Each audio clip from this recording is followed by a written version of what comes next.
Hello dear students, I am Dr. S.P. Singh in the Department of English, Government College Viratnagar. Today we intend to discuss for BA Part 2 English Literature students, paper first, Poetry and Drama. We will be discussing Shelley's Ode to the West Wind. First, you must know what is an ode. An ode is a lyric poem beginning with an invocation. Usually,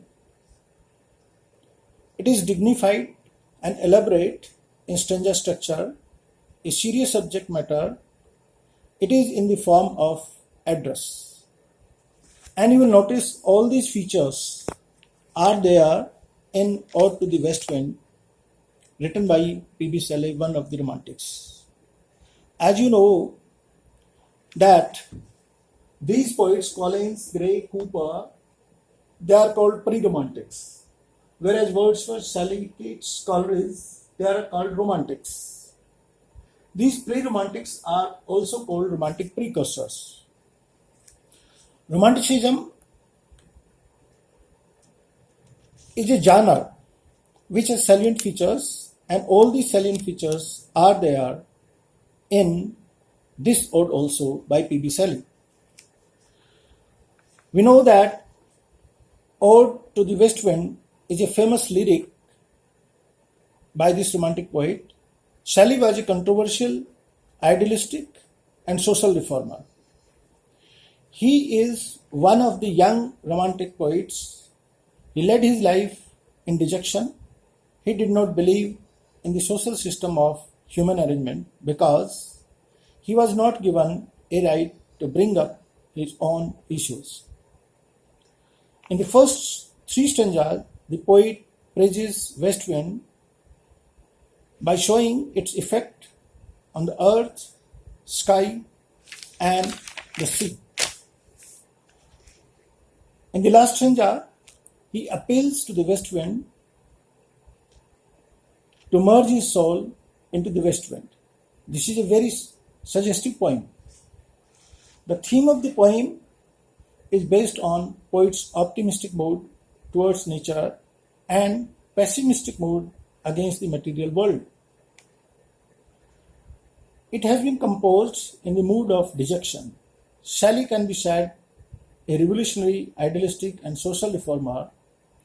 He was disappointed with social injustice and setup of the contemporary society.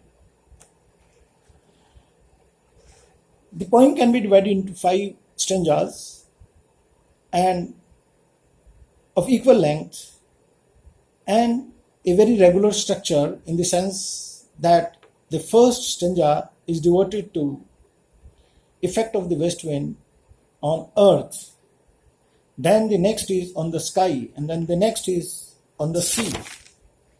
Next, there is autobiographical note, and then comes the prophecy in the 5th stanza. That is towards the end of the poem. How the west wind affects the earth, things on earth, comes in the first stanza. In the first stanza, Shelley describes how the west wind drives away dead leaves during autumn season. It keeps the seeds safe so that they may sprout up during the coming spring season. Hills, valleys, and plains can be seen full of flowers and fragrance during springtime. The west wind is the wild spirit and can destroy as well as preserve. It destroys the old, pale leaves, outdated things, but preserves the winged seeds to come to sprout in the next season. Similarly, as on the earth, it takes away the dead leaves. Similarly, it takes the clouds from one place to another place in the sky and depicts its power. From the horizon to the zenith, these angels of rain and lightning, locks of the approaching storm, can be seen. From these clouds, rain, fire, and hail become, are caused. Similarly, the wind affects the sea. The third stanza describes the effect of the west wind upon the ocean and seas. The calm and blue Mediterranean Ocean is enraged by the mighty power of the west wind. During the calm weather, it gets overgrown with azure, moss, and sweet flowers. The west wind divides the surface of the Atlantic Ocean and creates chasms. The plants under the surface of the water recognize the voice of the west wind. They grow grey with fear, tremble, and die. The next stanza describes the autobiographical element, which is a salient feature of the Romantic poetry. The first stanza is wholly personal and autobiographical. The poet describes an affinity or likeness between himself and the west wind. He tells us that as a boy, he possessed the same qualities as the west wind possesses. He was sweet, he was very swift, proud, free, uncontrollable like the west wind, but now misfortunes have crushed him and he is in a pitiable condition. He appeals to the west wind to come to his help and lift him like a wave, like a leaf, like a cloud. And then a music will be created out of him also. These lines are characterized by the intensity of emotion and show a complete abandonment of self on the part of the poet. The intensity of the feeling has here been carried to a point which seems to threaten the balance of his personality. We have here the lament, the cry of sorrow, which marks so many of Shelley's lyrics. We hear the forlorn wail of the poet. There is a lot of self-pity in Shelley's poetry, and one critic considers it a sign of unmanliness. The last stanza describes his optimism and prophecy. If winter comes, can spring be far behind? This is most oft quoted line. In the last stanza, the poet utters a prophecy about the radiant future of mankind. Shelley expresses the hope that his dead thoughts will quicken a new birth and thus bring about a revolutionary change in the social, political, and religious setup of the society. The poem has thus a prophetic quality. The poet has revolutionary fervor and idealism. Shelley was a revolutionary. He was most keenly dissatisfied with the existing order of things.